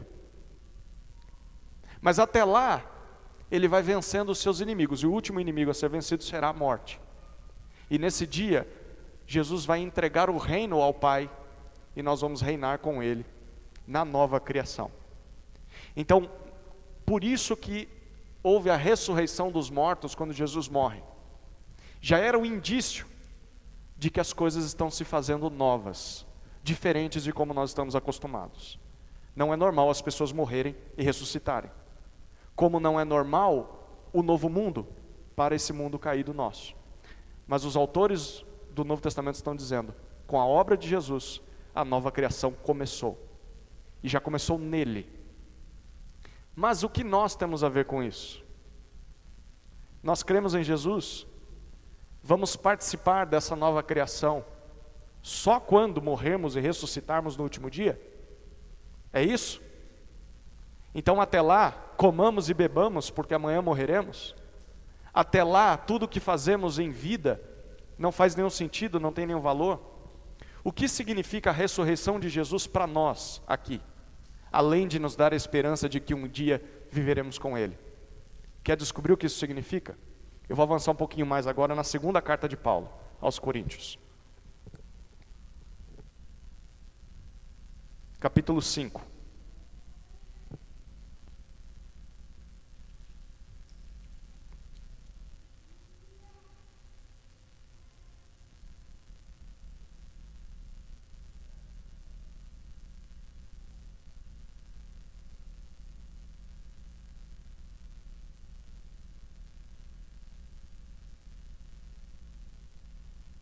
Segunda carta de Paulo aos Coríntios, capítulo 5, versículos 16 a 19. Acompanhe a leitura dessa passagem à luz de tudo que temos falado. E talvez isso vai reconfigurar a maneira como você tem lido esses versículos até aqui. Porque muitas vezes esses versículos são lidos fora de contexto, para dizer coisas que ele não está dizendo. Preste atenção no que ele está dizendo. 2 Coríntios, capítulo 5, versículos 16 até 19. Quem pode ler para nós? A Sara. Portanto, não avaliamos mais ninguém do ponto de vista humano. Em outros tempos, pensávamos em Cristo apenas do ponto de vista humano, mas agora o conhecemos de modo bem diferente. Logo, todo aquele que está em Cristo se tornou nova criação. A velha vida já acabou, a nova vida teve início. E tudo isso vem de Deus, aquele que nos trouxe de volta para si, por meio de Cristo, e nos encarregou de reconciliar outros com Ele. Pois em Cristo, Deus estava reconciliando consigo o mundo, não levando mais em conta os pecados das pessoas. Ele nos deu essa mensagem maravilhosa de reconciliação. Na ressurreição de Jesus, Deus dá início à nova criação, ao reino eterno dele. Começou em Jesus. Aí aqui, o que Paulo está dizendo? Ele está dizendo o seguinte: aqueles que estão em Cristo, ou seja, aqueles que creem em Jesus como o Messias, como o Cristo. O que ele diz no versículo 17? Se alguém está no Messias, é nova criatura. Outras versões dizem nova criação. Normalmente esse texto aqui é usado para dizer, olha, as coisas que eu fazia antes. Então eu era uma pessoa devassa, imoral, eu era uma pessoa que vivia em pecados, e agora eu sou nova criatura, e eu tenho de parar de fazer aquelas coisas, e agora fazer coisas novas, diferentes, de crente, de ir na igreja, de dar o dízimo, de falar, Deus te abençoe, de parar de falar palavrão e de ter uma vida santa e justa. Não é isso que Paulo está dizendo aqui. Tudo bem que essas coisas podem ser verdades em outras passagens. O que ele está dizendo é o seguinte: se você está em Cristo, Jesus já ressuscitou e já faz parte da nova criação. Se você está nele, se você crê em Jesus, você também já faz parte da nova criação. Você ainda vive nesse mundo, mas também vive no outro mundo que está por vir e que já começou. E por isso ele diz, as coisas velhas já passaram e surgiram novas. Ele não está falando da sua vida de pecado, ele está falando das coisas caídas desse mundo. A antiga criação, a velha criação, que é reinada pela morte, ela já passou para você, você já vive, já foi inaugurado para você a nova criação. Uma vez que isso já acontece em você, você já pode viver como parte dessa nova criação ainda nesse mundo. Por isso, quem está em Cristo, poderíamos dizer que faz parte de duas realidades que estão no mesmo lugar. Não é que você é cidadão de dois reinos, enquanto está aqui ainda vive nesse mundo e tem que submeter às leis, mas haverá um dia em que você será cidadão lá do reino do céu. Não. O que Paulo está dizendo é, você é um cidadão de um reino que irá acontecer, mas que já chegou para você, enquanto vive nesse mundo. Ou seja, eu vivo nesse mundo que está para morrer e acabar, como alguém que já vive no mundo vindouro, a nova criação. Então a minha vida a partir de agora é uma vida como se eu já estivesse lá. Por isso que agora eu busco a justiça, a libertação dos cativos, uma vida de santificação. Por quê? Não é porque agora eu preciso ser uma pessoa melhor, não, é porque eu já não estou mais aqui. Eu já não faço mais parte dessa ordem caída. Eu já nasci de novo. Eu faço parte da nova criação, como Jesus já faz. E esse reino está vindo até nós. Em outras palavras, nós vamos falar mais sobre isso quando domingo que vem tratarmos sobre quem é um discípulo. É como se nós aqui estivéssemos puxando uma corda, trazendo o reino vindouro para perto de nós. É aí que vem a expressão: venha a nós o teu reino, seja feita a tua vontade. O que Jesus está dizendo na oração? Gideão já vai citar isso. É que o reino que já acontece no plano onde Deus está, seja cumprido aqui. E vai ser cumprido por meio de quem?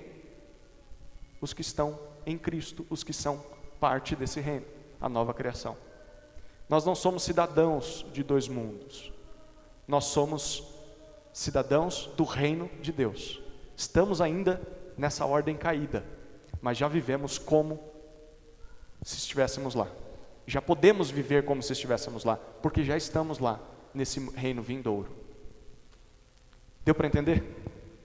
É complexo, né? Mas é poderoso, poderoso, porque é isso que transforma as nossas vidas. Alguma dúvida? Ou comentário?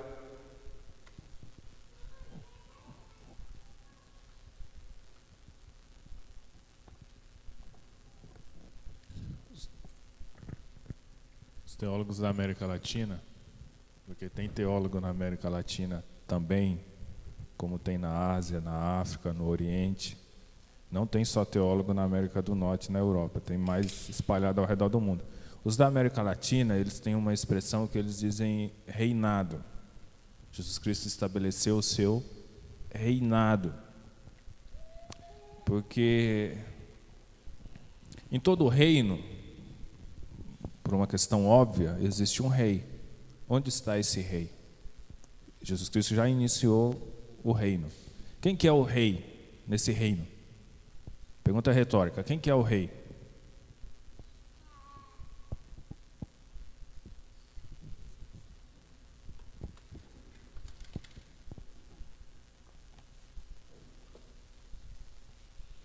Alguém mais impaciente vai responder daqui a pouco.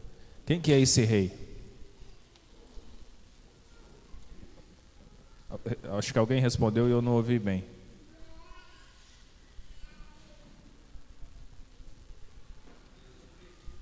Jesus Cristo, alguém disse aí. Jesus Cristo é o rei nesse reino. E onde que ele está? Onde que ele está? Onde que ele está? A Kelly falou? Não entendi. Não, leva o microfone para ela, Gil. Perdeu?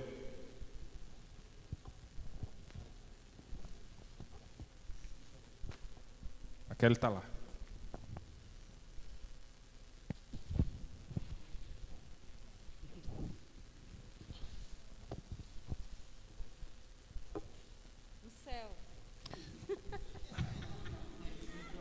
Isso aí, Kelly, tem que ser o mais óbvio possível. Jesus Cristo está no céu à destra do Pai, mas Ele disse que também não nos deixaria só, enviaria um como Ele também, e Ele estaria convosco, estarei convosco. Quando Ele comissiona, finalzinho de Mateus, e Ele fala: eis que estarei convosco. Jesus Cristo está... Poxa. Eu queria dizer que Jesus Cristo está fisicamente à destra do Pai. Mas dizer que Jesus Cristo está fisicamente à destra do Pai dá um nó na cabeça. Ele encarnou e Ele está fisicamente à destra do Pai. Mas Ele também está em nós e nós também estamos nele. Ele está em nós e nós estamos nele. Então nós temos um rei que não é visto pelos nossos olhos nem pelos olhos das pessoas, mas que pode ser obedecido e reverenciado por nós. Nós nos submetemos ao senhorio de Jesus e demonstramos para as pessoas demonstramos fisicamente que fazemos parte desse reino. Nós evidenciamos para as pessoas Jesus. Nós mostramos para as pessoas como será no reino. Em outras palavras, nós temos a responsabilidade de mostrarmos Jesus e tudo o que Ele veio fazer para as pessoas. Esse é o reino. Há um reinado em que nós nos submetemos e que evidenciamos fisicamente para quem está à nossa volta. Tá claro? Que bom. Alguém quer falar? Quando a gente faz essa pergunta, aonde Deus está? A primeira resposta é que Ele está no céu, no trono, reinando, como seu Pai determinou. Mas, ao mesmo tempo, como Ele é onisciente, todos aqueles que receberem Ele como único e suficiente Salvador, pela onisciência de Cristo, somos reino também, aonde Ele reina na nossa vida. Pela sua onipresença, nós precisamos demonstrar nas nossas atitudes, na prática, que realmente, se nós somos mesmo um reino aonde Ele reina na nossa vida, no nosso querer, no nosso fazer e no efetuar. Vou devolver o microfone. Uma pergunta difícil essa. Onde está Deus? Onde está Deus? Eu aprendi que Deus está em Jesus Cristo. Paulo diz isso aos Colossenses. Nele habita corporalmente toda a divindade. Mas é uma pergunta difícil. Onde está Deus? Deus, Ele é transcendente, Ele é Espírito.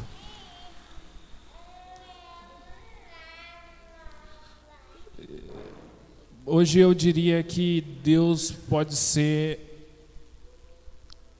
encontrado e pode ser acessado, invocado e podemos nos relacionar com Ele.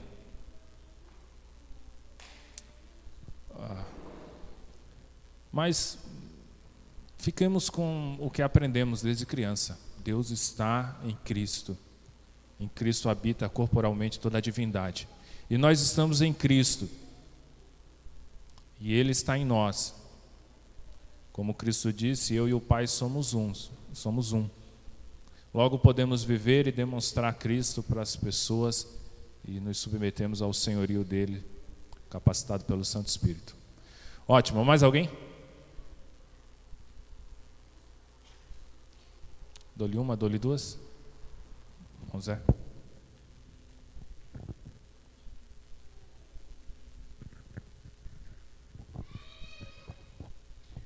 Quando eu começo a refletir um pouco sobre a vida de Cristo, e aí como o Gidão está falando, né, que muitas vezes a gente se encontra num reino dividido, né, terra, céu, e a gente olhando para Jesus, que vem uma grande luta contra o eu, né?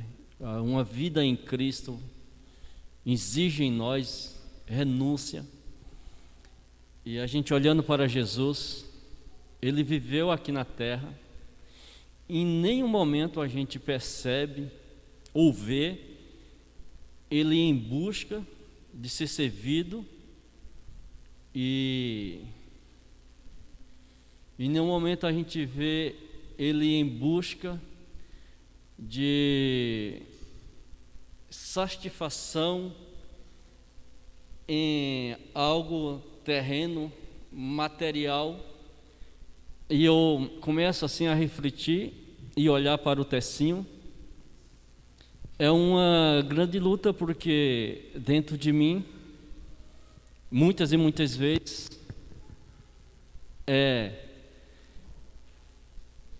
eu deixo de viver em busca de me satisfazer e me regozijar em busca e em pensamento das coisas celestiais, para crescimento espiritual. E muitas vezes eu me acho em busca de satisfação e de alegria em algo material que não me satisfaz verdadeiramente e eternamente. É algo tudo passageiro, como Salomão no final da vida fala de vaidade. E em Jesus a gente vê toda essa diferença, né? O que eu quero dizer aqui é, quando se trata de Jesus, quando ele falou que veio para servir e não para ser servido, isso é um grande exemplo para nós também. E muitas vezes nós ensinamos as pessoas a servir. Muitas vezes nós queremos que as pessoas sirvam. E muitas vezes nós queremos sempre ser servido pelas pessoas. Mas quando se trata de nós servir, muitas vezes nós não queremos sair da nossa vida de conforto. E quando Jesus, que nós aprendemos aí nos primeiros ensinamentos, quando você começou a falar, nos primeiros versículos, Jesus começa a servir em uma área, e há pessoas que muitas vezes a gente não quer servir: aos pobres, aos leprosos, expulsando demônios.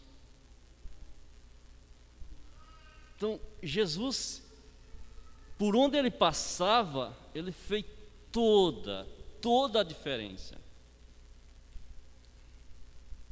E o ensinamento é que nós também possamos estar cheios desse Espírito, que nós venhamos buscar verdadeiramente, né, esse enchimento, que não em nosso poder, em nossa força, mas no poder do Espírito, ao receber, por onde nós passar, a gente também possamos fazer essa diferença. Eu estou falando isso de mim, irmãos, porque eu me sinto fraco nessa área. E eu só vou ser forte no momento que eu deixar que o poder do Espírito Santo faça essa diferença na minha vida. Olhamos para o exemplo de Jesus, foi o que foi mais falado. Olhamos para o exemplo de João Batista. João Batista, ele preparou o caminho. E de repente vem alguém e ele deixa todo aquele legado, tudo aquilo que ele criou, que ele plantou, e entregou para Jesus. Ele estava preparando para Jesus. Em nenhum momento a gente vê João querendo se negar, querendo não dar lugar para Jesus reinar em seu lugar. Todo aquele caminho que ele estava preparando por tudo quanto ele passou, ele se alegra e ele apresenta ele como alguém maior do que ele, que não é digno nem de amarrar a sua sandália. E muitas vezes, quando nós estamos em um patamar e Deus está levantando outro que quer pôr acima de você, que eu estou falando, que quer pôr acima de nós, muitas vezes a gente não quer deixar esse legado, porque a gente não quer abrir mão daquilo que nós começou. E muitas vezes a gente quer ver o nosso nome reinando e não o nome de outro naquilo que nós iniciamos. Jesus Cristo, o Filho de Deus. E em João Batista nós aprendemos essas grandes lições. Que Deus possa trabalhar em minha vida e que eu possa dar lugar para que o meu eu diminua e que ele possa crescer em mim. Porque eu me sinto um cara pecador e falho pelos ensinamentos que nós temos, pelo que nós temos aprendido. Falho porque no que eu tenho praticado até aqui, até agora, né? Que a partir desses ensinamentos a gente possamos olhar mais para o reino, olhar para Jesus. Viver aqui na terra, mas como cidadão do reino de Deus, focando sempre em seu reino, sabendo que o melhor está por vir, porque Jesus falou: eu estou indo, mas vou preparar lugar e voltarei e levarei para onde eu estiver, vós esteja tão bem. Que essa possa ser a nossa busca, que esse possa ser o nosso desejo, de que em breve nós possamos estar com Jesus na eternidade. E que eu, Zé, possa deixar morrer e eu possa sair da minha zona de conforto, que eu não quero sair. O eu, Zé, não quer sair, mas que em Cristo eu possa sair. Essa é uma lição que eu quero sair nessa manhã trazendo para a minha vida. Em algum momento nós vamos abordar essa parte prática, vamos sair do campo da ideia, do conceitual, e vamos abordar na prática como viver tudo isso. Posso adiantar, pelo que o Zé falou, como que vivemos nesse reino, como que somos agência desse reino na prática, na vivência com as pessoas. Isso requer disciplina. Isso requer disciplina. Então, não é dizer que depende de nossas forças, não estou dizendo isso, estou dizendo que requer disciplina, requer treinamento. Não se atinge nada de excelência por osmose ou da noite para o dia ou com meditação. Isso é ideia budista do nirvana, alguma coisa do tipo.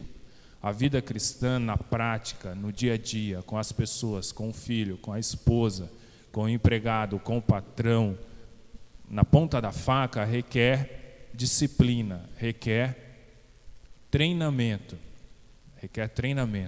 Então, temos um ideal, que é a estatura do varão perfeito, Cristo. Vamos atingir como?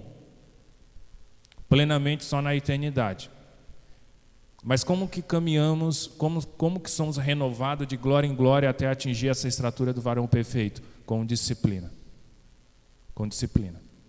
Com disciplinas espirituais. Eu não queria adiantar para os irmãos não sumirem à noite. Mas à noite vamos falar sobre jejum. Quem já fez jejum aqui? Eu não estou falando de jejum para fazer exame médico, porque esse também é um jejum. Nem um jejum para emagrecer, porque esse também é um jejum. Estou falando de jejum como disciplina espiritual. Quem já fez aqui? Uma meia dúzia. Gostaria de fazer justiça que meu irmão Germano também faz jejum. Ele não está aqui, está com medo do corona, como eu também estou. Mas ele também faz jejum. Germano faz jejum. Os crentes batistas não gostam muito de fazer jejum. Somos tradicionalmente aqui de maioria batista, embora tenha um presbiteriano de berço aí que já fez jejum também. Mas falar em fazer jejum é algo esquisito, porque jejum é sem graça. Jejum é sem graça. A gente sente fome justamente Nas horas em que tem que fazer jejum para fazer o exame, é que dá vontade de comer alguma coisa. Aí que chato que tem que ficar em jejum. Mas o jejum é uma disciplina espiritual. É uma disciplina espiritual. Vamos ver um pouco disso hoje à noite. Como é uma disciplina espiritual, a meditação.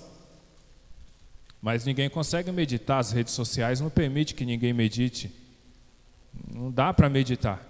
Tem que ficar sem celular para meditar. Como é que eu vou meditar sem celular? Preciso do celular para tudo. Se não for o celular, preciso da televisão, de pessoas. Não, precisa meditar. A meditação é uma disciplina espiritual. A oração é uma disciplina espiritual. O culto é uma disciplina espiritual. A convivência com os santos é uma disciplina espiritual. O serviço uns aos outros é uma disciplina espiritual. Temos muitas disciplinas espirituais, muitas.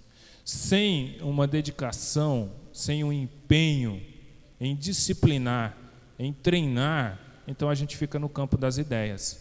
A gente fica sempre tentando pegar o que não é alcançável, sempre secando gelo. Então, a fala do José vem nos dizer isso. Precisamos sair do campo das ideias e do conceito e viver na prática. Como é que vamos fazer isso? Só vamos fazer isso com disciplina, com treinamento. Sem disciplina, sem treinamento, vamos sempre ser bebês carecendo de leite, como é a linguagem que Paulo usa em suas cartas. Já falei bastante, acho que deu o nosso horário. Alguém quer falar? Alguém? José vai dar o laço no sapato? Ok, então vou fazer um convite para domingo que vem. Nós vamos entrar na parte prática da vida de um discípulo, sendo um cidadão do reino, ainda nesse mundo que está por acabar e ser renovado. Como fazer isso, né? Como viver dessa maneira? Nós falaremos sobre os discípulos a partir de semana que vem. A igreja é a comunidade de discípulos de Jesus Cristo. Hoje encerramos o tópico sobre Jesus Cristo. Semana que vem sobre discípulos. Vamos orar. Querido Pai, obrigado por essa manhã agradável e de muita reflexão. Obrigado, Senhor, pelas contribuições dos irmãos e, em especial, obrigado pelo que o Teu Espírito tem nos revelado através da Escritura. Nos leva em paz para nossos lares e nos faça lembrar daquilo que lemos durante essa manhã. Passemos o dia do Senhor com a mente pensando nas coisas do Teu reino, porque foi para isso que o Senhor instituiu esse dia. Ajuda-nos e nos prepara para a noite continuarmos louvando ao Senhor e aprendermos mais sobre como o Senhor espera que sirvamos ao mundo. Possamos lembrar disso, Senhor. Vivemos para amar a Ti, amar ao próximo e servir ao mundo. Em nome de Jesus. Amém.